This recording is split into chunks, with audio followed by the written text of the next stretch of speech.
Kita lanjutkan dengan seismic attribute bagian C, yang terdiri pada seismic facies dan waveform classification, supervised and unsupervised waveform classification, seismic multi attribute, dan secara singkat closing ya. Kita lihat pada slide ini courtesy dari ExxonMobil ya.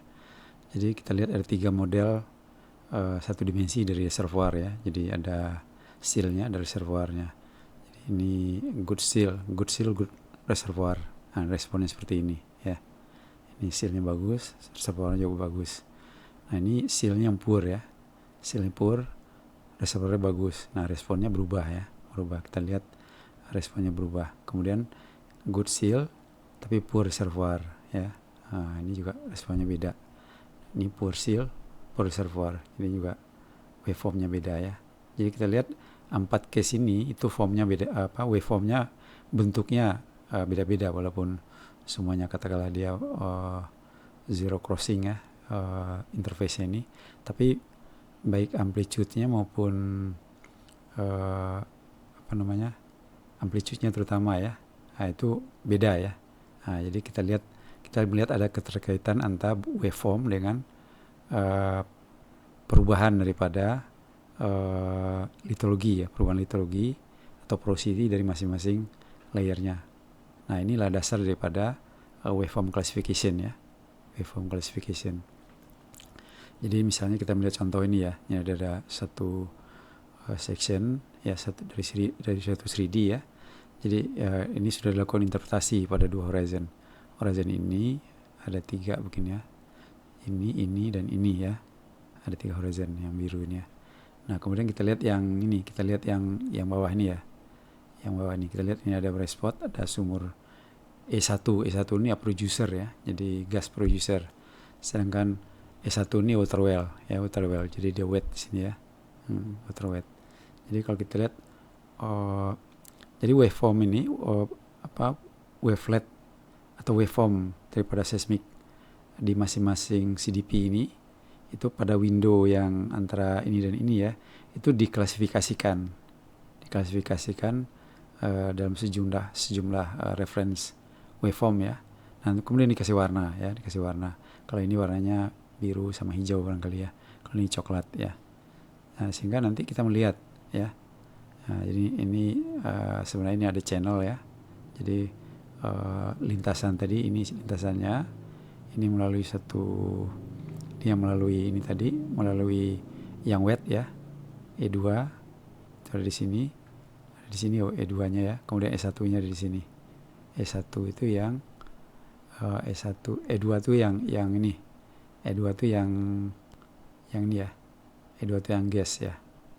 E2 itu yang ini E2 ya. Nah, ini yang gas tadi. Ini yang wet ya, ini yang wet.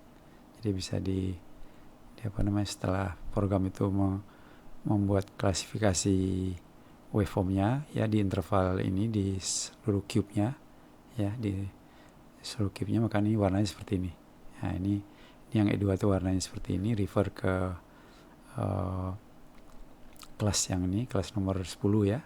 Kemudian yang wet itu E1 refer ke waveform yang nomor 5 ya, nomor 5. Nah, ini kita melihat contoh ya, 3-tiganya ada di sini. Jadi ada waveform classification kelasnya. Ini adalah seismic facies-nya ya, kita sebut sebagai seismic facies. Jadi ini adalah interval di mana klasifikasi ini dianalisa ya. Jadi klasifikasi ini dianalisa. Jadi kita lihat sini yang paling coklat adalah ini ya, jadi yang waveform yang amplitude-nya paling besar ya. Kemudian ini sudah berubah secara gradual ya. Nah, kita lihat bahwa amplitude yang paling coklat ini dia ngumpul di sini. Ya, kenampakannya berupa channel gitu ya. Berupa channel. Ini lintasan yang ini ya. Lintasan ini seismiknya. Jadi ini refer ke sini ke waveform yang nomor 1 ya. Jadi di sini ada 7 classification ya. Jadi nanti seismic trace pada window antara ini dan ini ya, di seluruh cube itu nanti diklasifikasikan dalam 7 klasifikasi, dan salah satu kelasnya itu kelas 1 itu menunjukkan pola channel seperti ini ya. Nah, ini juga demikian ya.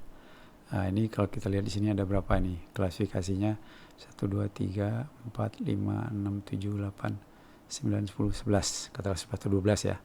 Nah, jadi dia proses klasifikasi ini menggunakan neural network ya. Jadi ada inputnya, ini ada hidden layernya, ini hasilnya ya. Jadi kita lihat bahwa hasil daripada klasifikasinya yang 12 ini seperti ini polanya ya. Seperti ini polanya. Nah, ini juga sectionnya ya, jadi menunjukkan adanya suatu interval analisis dari sini ke sini. Kita melihat adanya pola prograding ya, sini turbidite ya, turbidite. Jadi kita lihat ini, maka nanti di mana dia nampak sebagai ada pola-pola seperti ini, nanti itu kelihatan di sini ya sebagai merah ini, pola turbidite ya, pola turbidite. Dia refer ke yang ini ya, ke salah satu yang merah ini ya, turbiditic deposit ya. Nah, ini bagaimana kalau kelasnya ini perbandingan ya, sebagai perbandingan seismic facies-nya.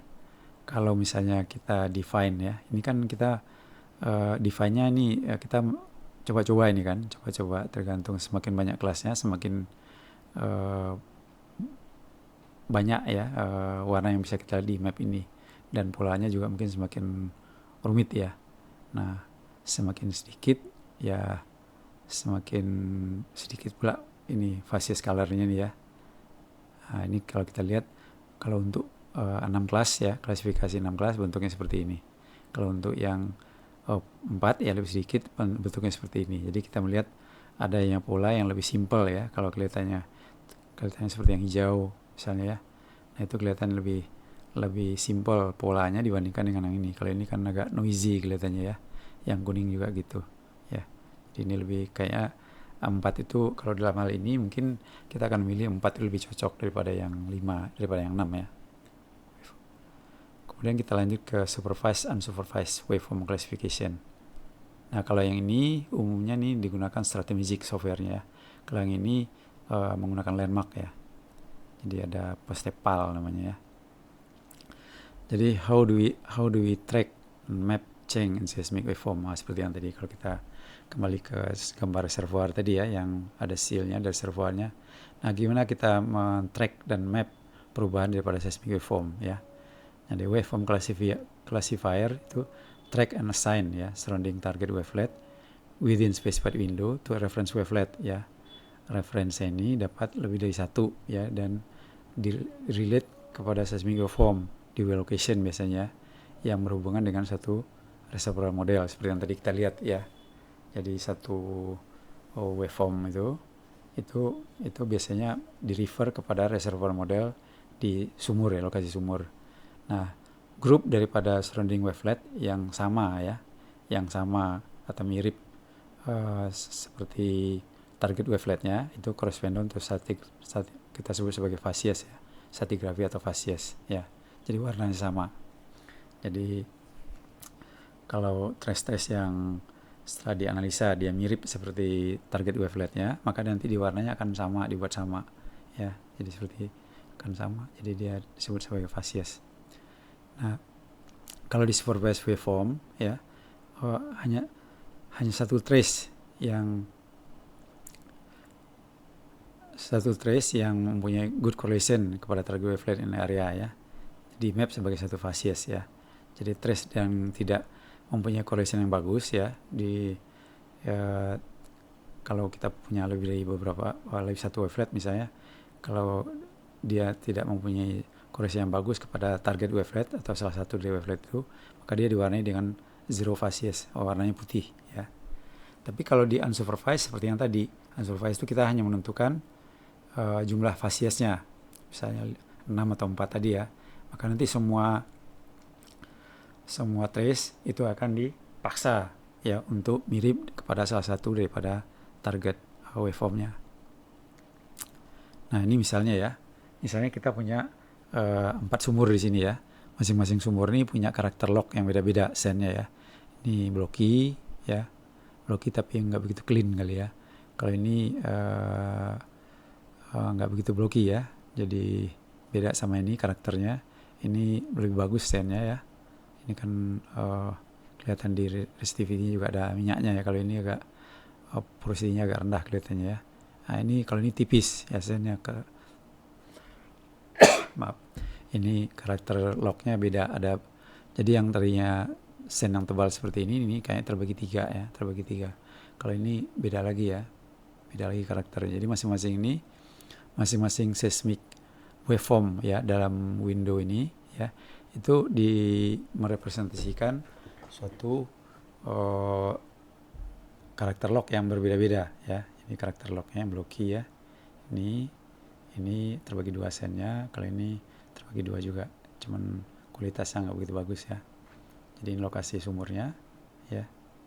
Jadi W1 42 46 kemudian 52 ya, 52 ini. 52 itu yang ini sebenarnya. 52. Jadi gimana kita menjustify seismically this ada ini sebenarnya 4 sumur yang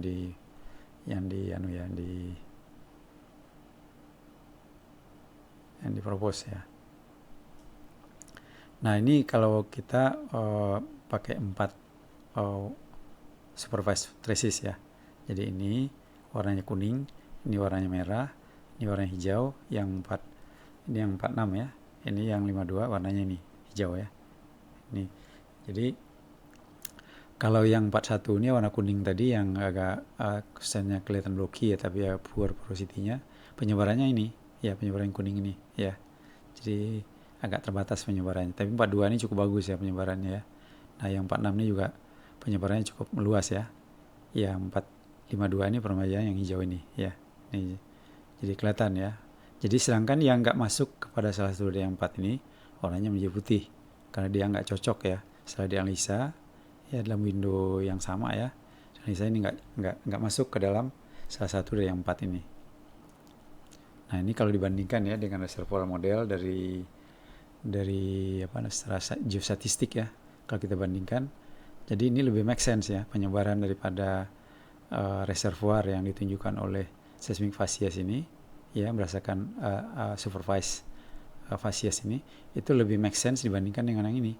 Ini 42 ini nggak menunjukkan apa-apa di sini ya. Ini juga 41 nggak menunjukkan suatu pola-pola yang meyakinkan seperti yang ada di sini ya.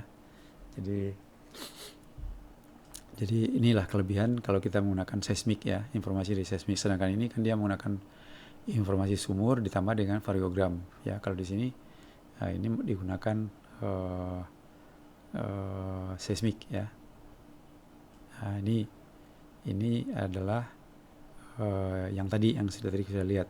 Kalau kita bandingkan sama ini ya, sama yang 46-nya agak mirip ya, 46-nya agak mirip, 42-nya nggak ada kemiripan, 41 juga demikian ya, 46-nya aja yang kelihatannya. 52 ini juga mungkin ya ada kemiripan, 46-nya yang sedikit ada kemiripan ya. Nah kalau misalnya kita run sendiri ya, jadi kalau kita run misalnya ini kita run dalam area yang sama dengan interval yang sama, ini reference horizon-nya, window-nya ini ya. Jadi kita hanya pakai satu reference trace ya. Jadi pakai ini.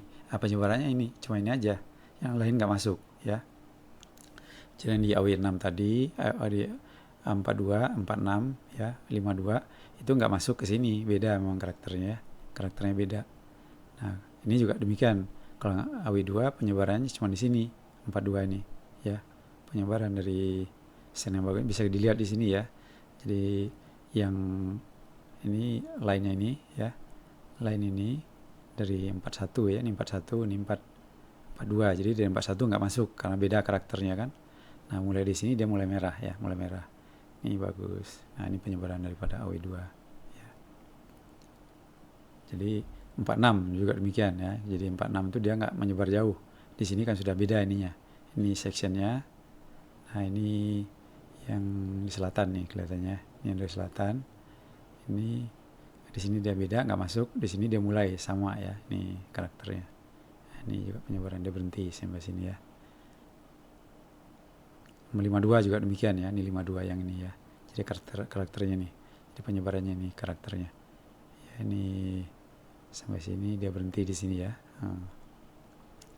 Nah ini kalau kita bandingkan ya, ini yang yang supervised 4 ya, ini yang masing-masing 1. Ini sebagai perbandingan aja. Jadi yang hijau ini sama dengan yang pink ini ya. Ini kita run sendiri, kalau ini kita run 4 sekaligus ya, 4 waveform sekaligus sebagai referensinya.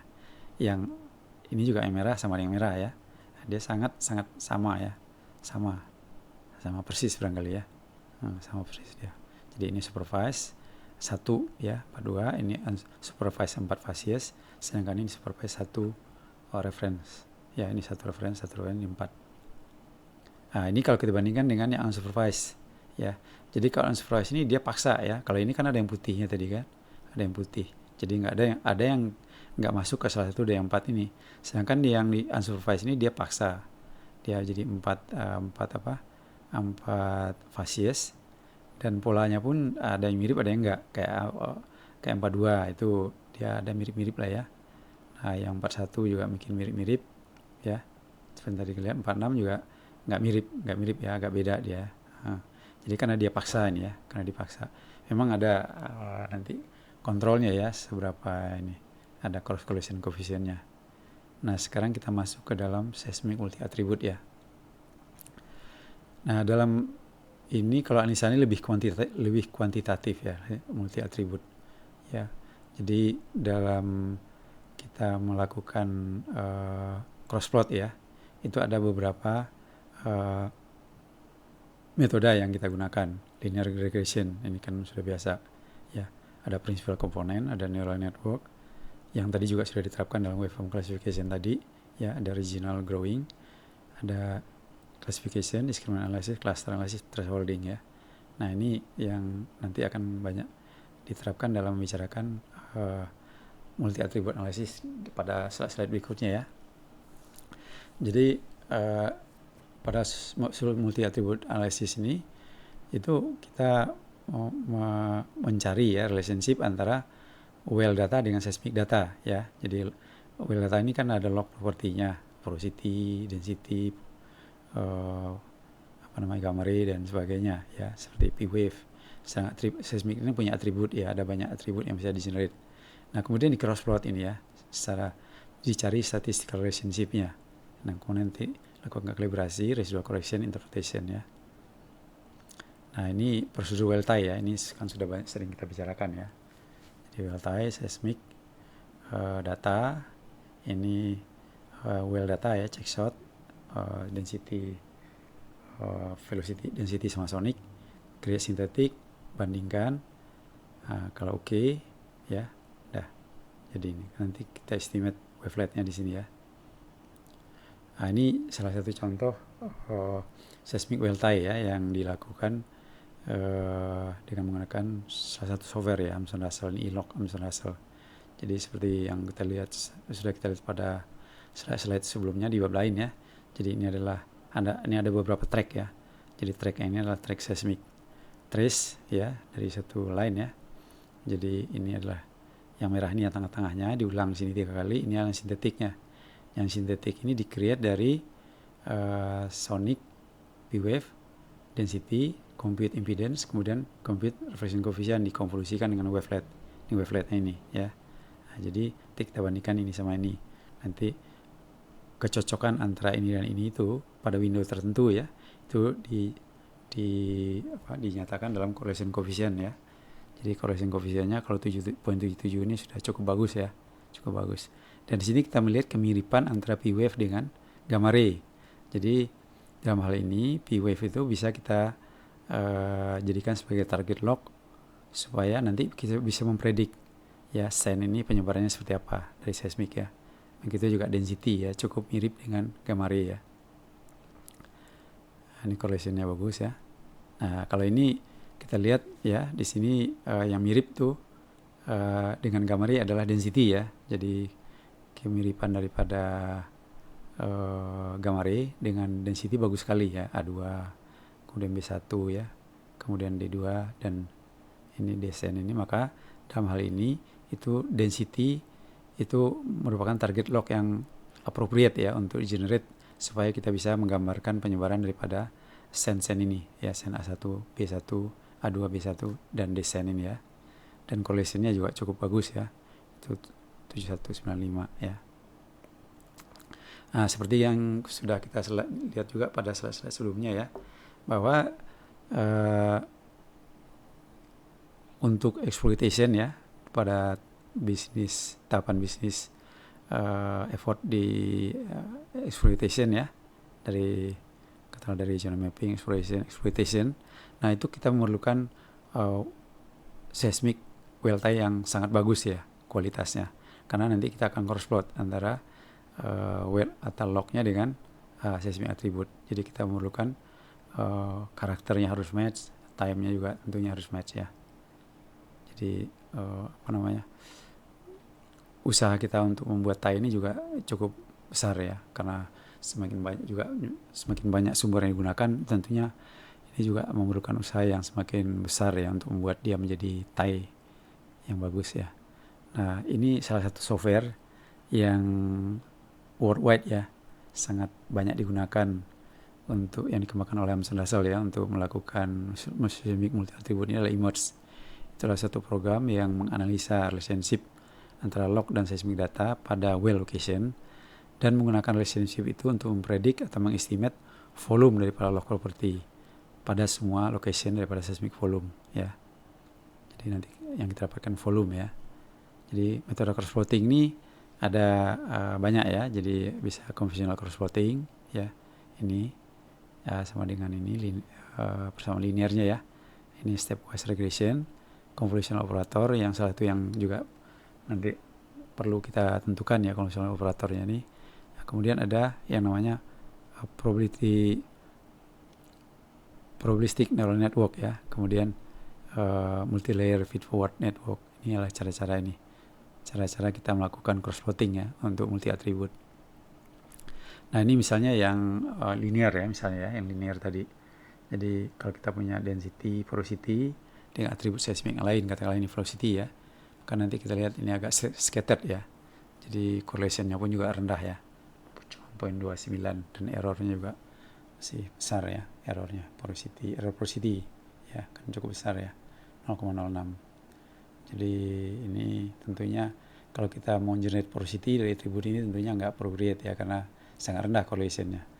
P-wave, nah ini nggak kelihatan di sini correlationnya, lumayan agak bagusan kelihatannya ya. Jadi P-wave dengan atribut masih velocity ini kelihatannya ya, atau impedance ya. Nah, ini agak lumayan, tapi tetap aja errornya masih besar ini ya, masih besar. Nah, ini dengan menggunakan ini MLFN ya, multi-layer feed. Jadi di feedkan dia ya. Jadi yang ini tadi yang P-wave sama atribut ini tadi, itu data yang sama di plot ya dengan ini. Nah, ini dia improve ya. Sayang di sini nggak kelihatan ini ya, nggak kelihatan correlationnya. Nah, ini yang menggunakan PNN ya, PNN. Nah, ini seperti ini ya. Saya nggak kelihatan ini ya. Nah, nanti dalam software itu nanti dia akan generate 25 atribut sebenarnya ya, dan kita bisa tambahkan external atribut dari seismic inversion misalnya, atau ya kita tambahkan impedance trace ya. Jadi akan generate 25 atribut, di antaranya adalah amplitude envelope, amplitude ini, ada frekuensi, ada cosine ini, ada derivative instantaneous ini dan sebagainya, phase ya. Nah, kemudian ini akan di cross plot ya. Jadi setelah kita melakukan wave seismic tie di masing-masing sumur dengan akurasi yang sangat tinggi ya, nanti di cross plot di masing-masing sumur itu programnya akan melakukan bagaimana relationship antara target log ini ya, log ini dengan masing-masing ini ya, dengan masing-masing log ini ya. Jadi ini weight-nya ya, ini weight-nya. Jadi yang dilakukan adalah ini. Jadi perform correlation antara target log dan seismic attribute, analyze relationship dan validasi errornya, dan kemudian select yang terbagus ya, relationship yang terbaik ya. Nanti kita harus melakukan beberapa tes ya, sehingga kita mendapatkan relationship yang terbaik ya. Kemudian kita apply ya relationship ini untuk mengenerate ya pseudolog cube ya untuk seismic attribute cube. Ini salah satu contoh plot daripada atribut ini dipredik dengan actualnya di gambar ya. Jadi gambar yang predik dengan gambar yang actual di lokasi yang sama ya, tentunya di sumur ya. Ini cukup bagus correlationnya 0.9 ya, cukup tinggi ya correlationnya. Nah ini contohnya ya, misalnya kita punya 4 sumur ya, 4 sumur ini dari Amsar Russell juga. 4 sumur ini bagus sekali kenampakan daripada lognya ya. Nah, jadi nanti kita cross plot ya dalam window ini ya, ini windownya diambil ini yang diambil windownya ya, ini windownya, kita akan melakukan cross plot di window ini. Nah jadi untuk salah satu sumur ini, sumur 75 misalnya, sumur yang ini ya, kita ambil windownya, kita plot P-wave dengan berbagai atribut ini. Nah bagaimana caranya kita memilih atribut yang terbaik dari yang 25 itu ya. Nah jadi nanti akan ada yang namanya training setnya dan ada validation set. Jadi ada sumur yang kita gunakan untuk melakukan training set, tapi ada juga sumur nanti dari, jadi misalnya katakanlah kita punya katakanlah 10 sumur yang ada lognya, yang ada sonic dan density-nya ya. Nah nanti program ini akan menggunakan 9 sumur, kemudian dia akan mempredik log dari sumur yang 10. Nah nanti bagaimana kita validasi apakah pseudolog yang di-generate dari 9 sumur ini itu cocok nggak dengan log aslinya. Itu namanya proses validasi ya, proses validasi. Nah kita lihat di sini ya, jadi misalnya target lognya porosity ya. Nah kemudian program itu akan memilih dari sekian banyak atribut ya, dari mulai filter, ini adalah internal atribut yang di-generate. Nah ini adalah porosity yang sudah di-generate sebelumnya ya, ini dalam contoh ini di recycle nih istilahnya. Jadi PNN porosity yang sudah di-generate sebelumnya itu dimasukkan lagi di sini ya, itu bisa aja ya dilakukan gitu kan. Jadi dari sini kita bisa melihat training errornya. Semakin banyak atribut yang kita gunakan ya, semakin banyak atribut yang kita gunakan, itu training errornya akan semakin kecil, 1.6, 513 ya, itu akan semakin turun. Tapi tidak demikian dengan validation errornya. Nah jadi semakin banyak atribut yang digunakan, tidak selalu validasinya semakin rendah juga. Jadi dia di sini membalik lagi, dia naik ya.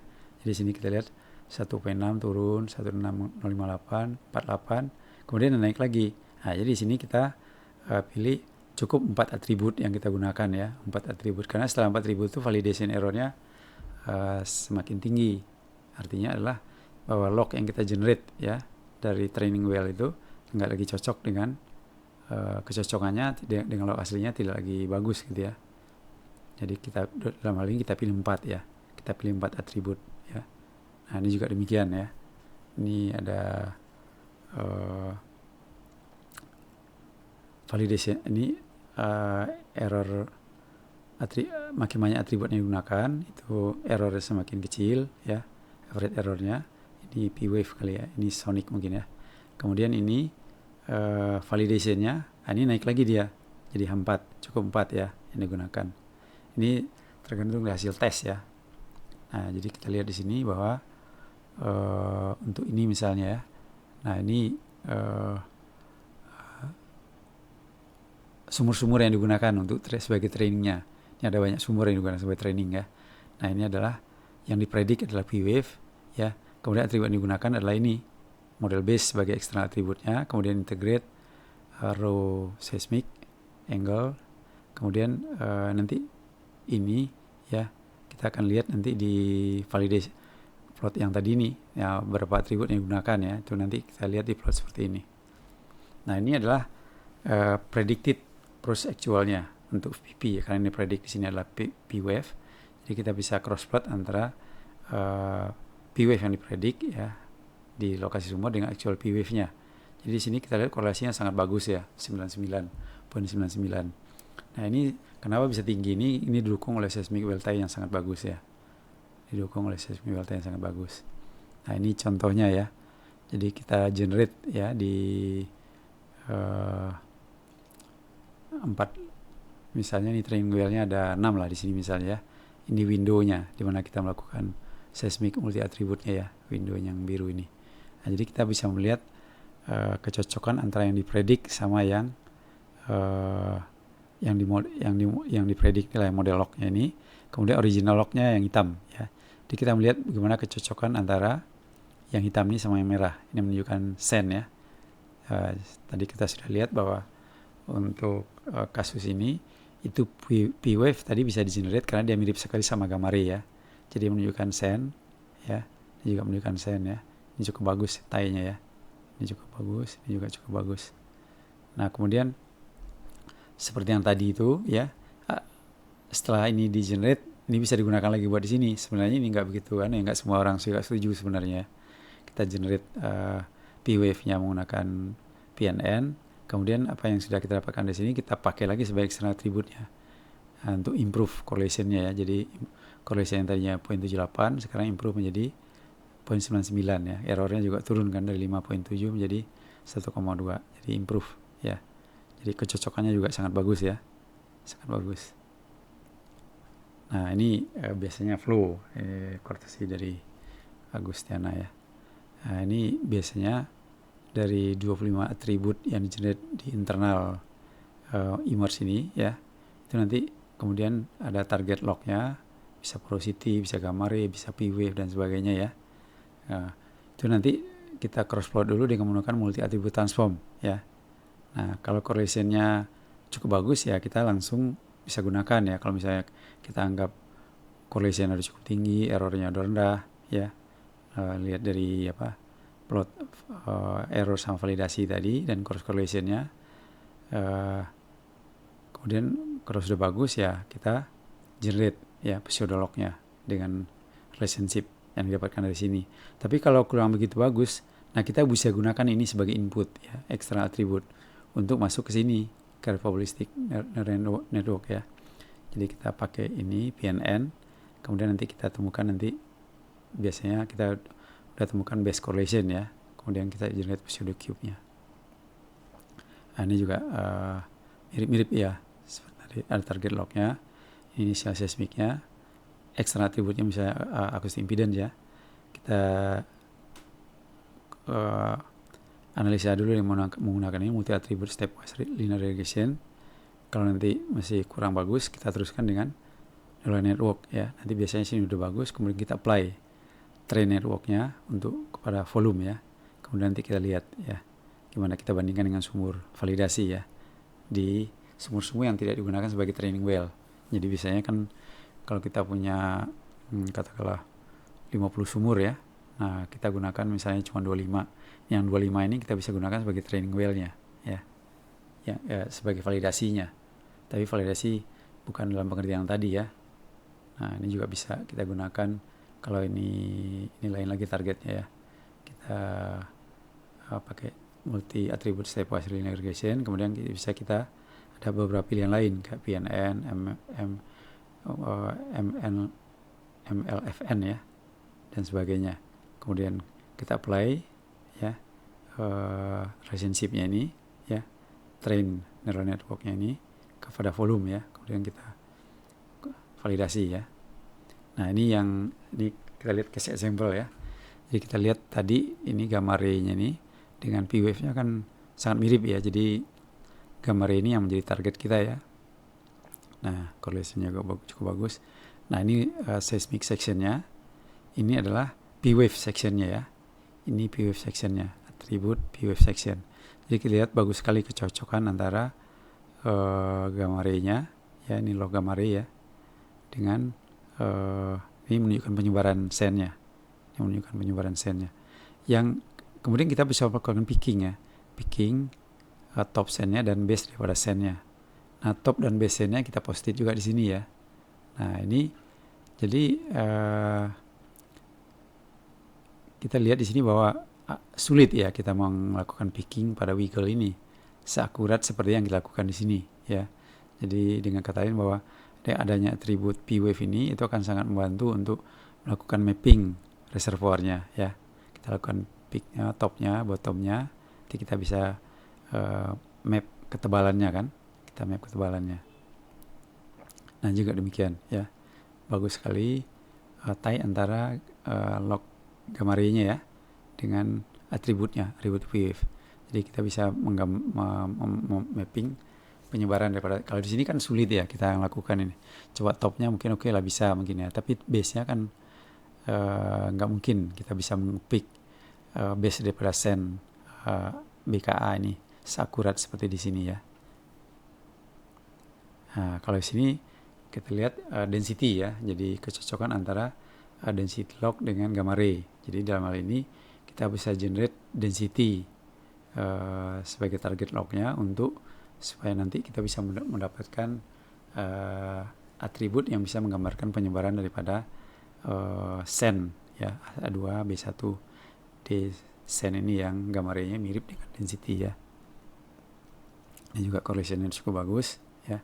Nah ini sectionnya ya, ini wiggle-nya, ini gamma ray, ini Robi ya, ini gamma ray ya. Jadi kita bisa melihat bagus sekali kecocokannya ya, gamma B1-nya ya, kemudian D send-nya ya. Nah ini untuk B1.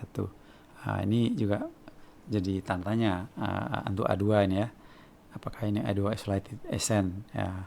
Bisa aja nanti kalau A2 ini send ini dia merupakan isolated send ya, dia tidak terjangkau oleh sumur-sumur yang lain misalnya ya, ini merupakan suatu target infill misalnya ya. Nah, ini juga demikian ya, pada posisi struktur seperti ini ya, ini ada semacam menghilang sendnya di sini ya, pinch out dia ya. Jadi sumur ini pas lokasinya pada ujung sendnya. Nah, ini dia kelihatan sekali.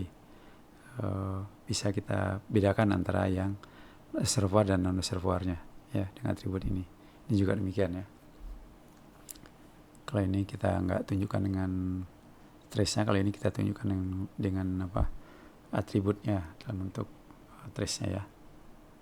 Nah ini kalau kita bandingkan ya antara VPVS ya itu dengan P-Wave ya. Jadi kelihatan di sini bahwa P-Wave ini lebih bagus ya menggambarkan ini ya, menggambarkan penyebaran sendnya ya. Termasuk yang tipis-tipis ini ya, termasuk yang tipis-tipis ini. Ini send ada send C di sini ya. Nah sekarang kita masuk ke di closing ya.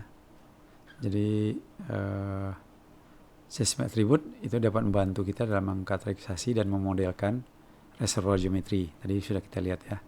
Jadi dengan atribut itu kita bisa melakukan mapping topnya dan bottomnya secara lebih akurat ya. Dan juga nanti dengan seismic attribute tadi, waveform classification misalnya, kita bisa menggambarkan reservoir facies-nya.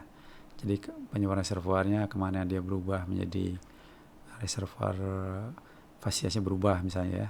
Nah, itu bisa juga nanti dari atribut itu misalnya kita generate average attribute map yang nanti bisa menggambarkan perubahan reservoir porosity-nya atau perubahan ketebalannya ya. Ini reservoir property dan bright spot ya.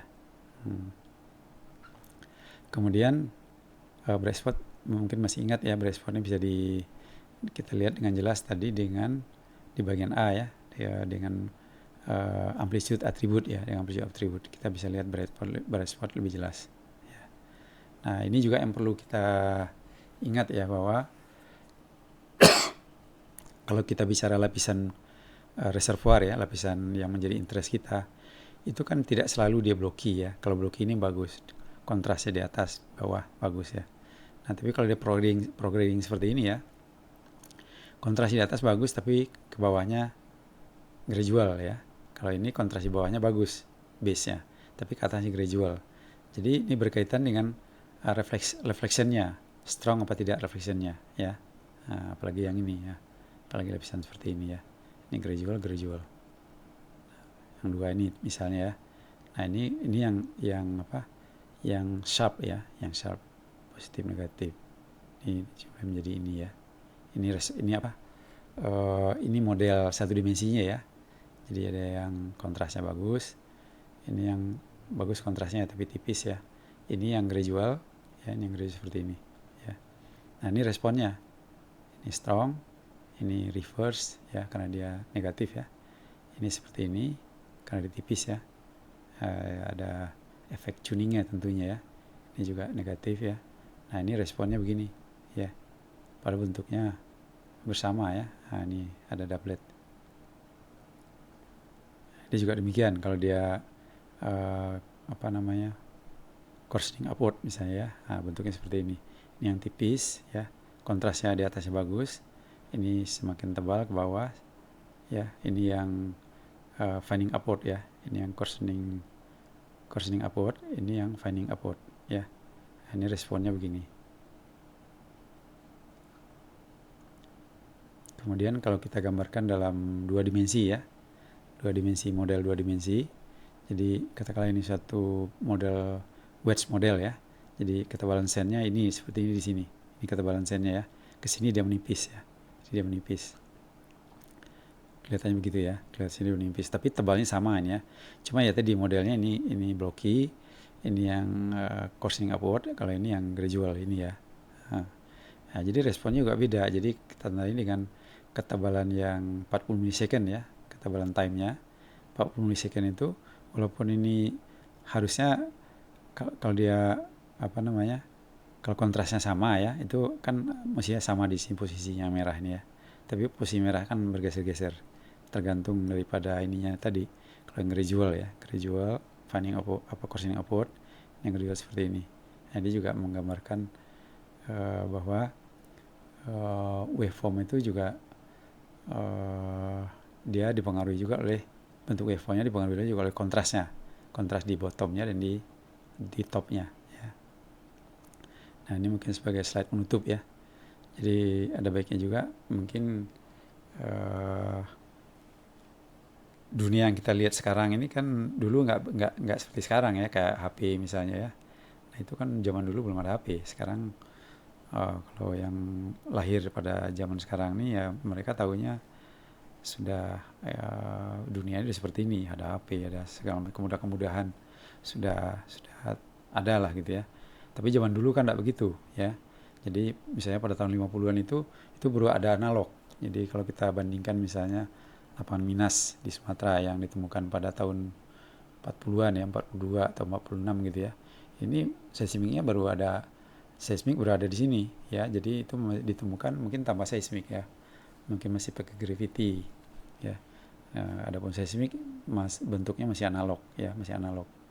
Kemudian tahun 54 baru ada di processing itu, baru ada namanya Dicon. Kalau di sini mungkin cuma direkam tapi nggak diproses ya. Di sini sudah Dicon ya.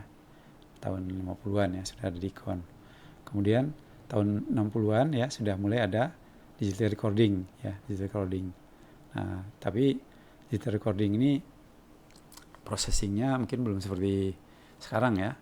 Nah, ini sudah ada breakpoint amplitude, sudah mulai dikenal waktu itu ya, ada strong amplitude ya.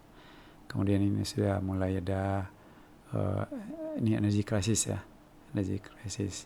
Jadi sudah ada konsep ini frekuensi reflection strength polarity ya, sudah dikenal waktu itu pada tahun 70-an. Kemudian pertengahan 70-an sudah muncul konsep seismic stratigraphy ya, adanya seismic stratigraphy. Kemudian pada menjelang akhir 80 itu sudah menjelang akhir 70-an muncullah inversi ya, kalau nggak salah namanya dulu Seislog ya. Kemudian atribut instantaneous phase, instantaneous frekuensi ya. Kemudian ini sudah mulai ada color ya, plotter tahun 80-an ya, mulai ada color. Jadi seismik itu bisa di display dalam color display. Kalau dulu kan black white, ini semuanya black white. Ini wiggle, udah mulai ada black white. Ini mulai ada color plotter. Jadi ini interpolation rotation ya, awal tahun 80-an ya. Kan ada cross plot, ada respon atribut ya. Kemudian horizon atribut dan interval atribut pada tahun 90-an. Nah ini sudah mulai ada neural network ya, yang tadi yang di-create oleh Hamson Russell ya, Hamson Russell. Ada instantaneous deep, ada instantaneous azimuth ya. Kemudian 3D continuity yang tadi mungkin berhubungan dengan curvature deep azimuth dan koherensi ya. Ini kelihatannya pada tahun-tahun ini ya. Nah, kemudian muncul ada Brown ya, Alistair Brown 3D interpretation ya. Kemudian Russell et al. Dia mengembangkan neural network ya, dan waveform classification, Strategic dan sebagainya. Ini pada menjelang tahun 2000 ya, menjelang tahun 2000. Nah inilah sekilas mengenai sejarah ya atau timeline daripada seismic attribute ya. Kemudian kita lanjut, ini adalah akhir dari part C, ini akhir juga dari seismic attribute ya.